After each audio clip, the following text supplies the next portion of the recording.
Let's take a closer look at the CSS contextual selectors, and they will be used a lot, especially in your case studies. So let's try to understand them. Here in the top, this example, we have article, the little greater than sign, and then the mathematical multiplication sign, which is the Shift 8 on your keyboard. So in this case, the wildcard selector is here, and that means essentially any element inside of the article. But since we have this greater than sign, it's not just inside of the article. It has to be a direct child of the article element. And by direct child, we mean just like the very next layer. So let's take a look here at the HTML on the left. We have an article element here on line 36. Well, the direct children of the article element is an H1. We have a heading 1 that is a direct child. It is fully contained within the article element, and it's not really separated by anything. It's not inside of a different container. The DL is also a direct child of the article element. So even though physically we see an H1 in between it, the H1 is already closed.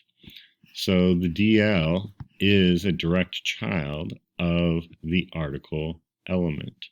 So in this case, if we look at our book example, the text color of the words mobile menu would be blue.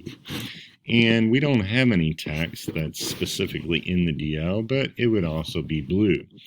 Now you might be saying, well, what about all this text, all these menu items down here? They are not direct children of the article. They are children of the DL. See how they're within the DL? We got the opening tag at 38. We have the closing tag at 62. So these, everything in here is a direct child of the DL.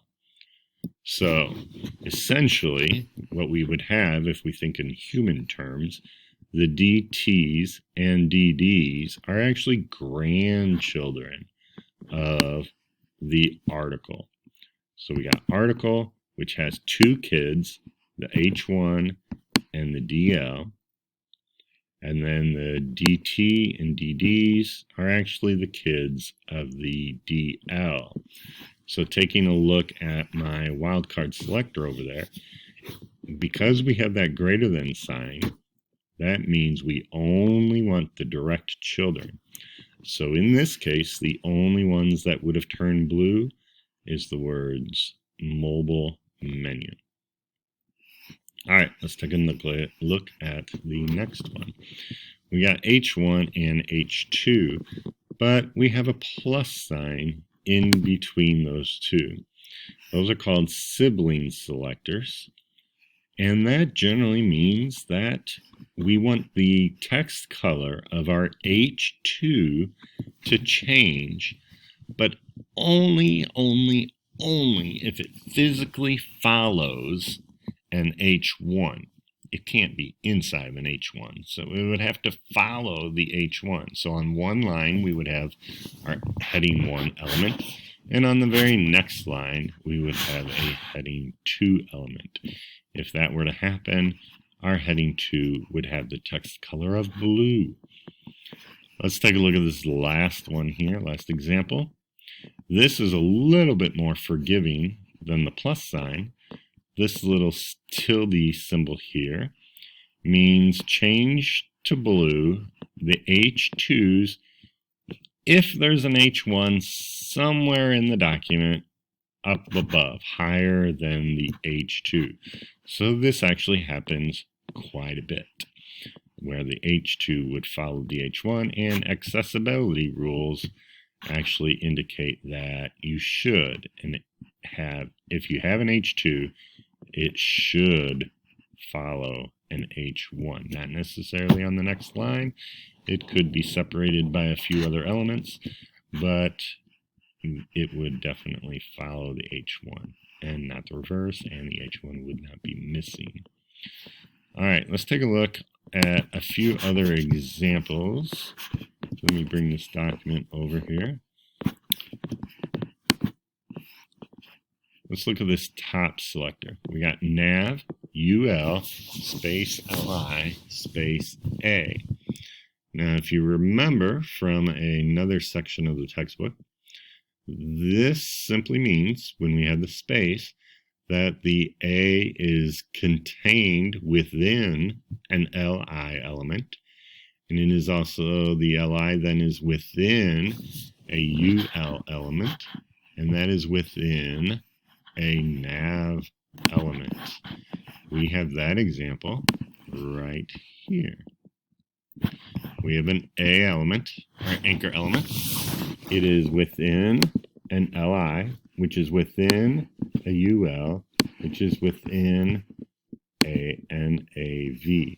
So in that case, our link created by the A anchor element, our link would be this color.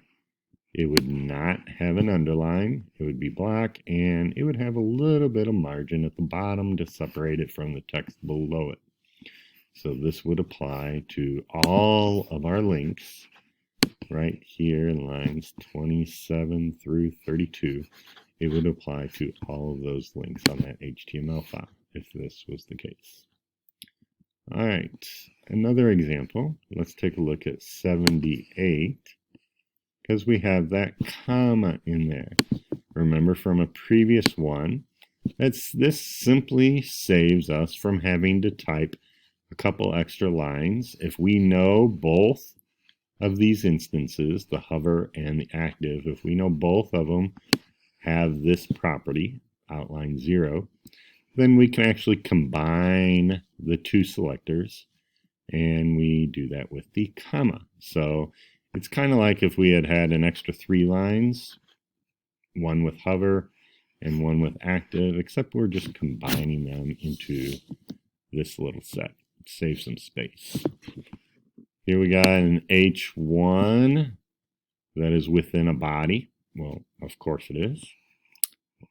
Here we have H1s more limiting. So this in line 82 would happen to all H1s.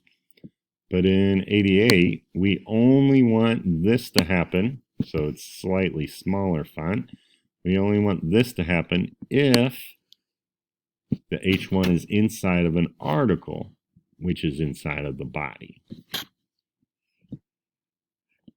And here's a direct child down here in 96. So we don't want to change all images on the page. We don't want them all to have these properties. But we do want images that are direct children of header elements to have these 3 properties. Other images would just have their normal properties, or they would be somewhere else in CSS having other properties. These contextual selectors, especially the direct children, will happen a lot in this book. So it's only one page of the book, but you might want to get very familiar with these examples, and you might want to look at them very frequently. And definitely save your tutorial 2 work and look at it frequently throughout the class.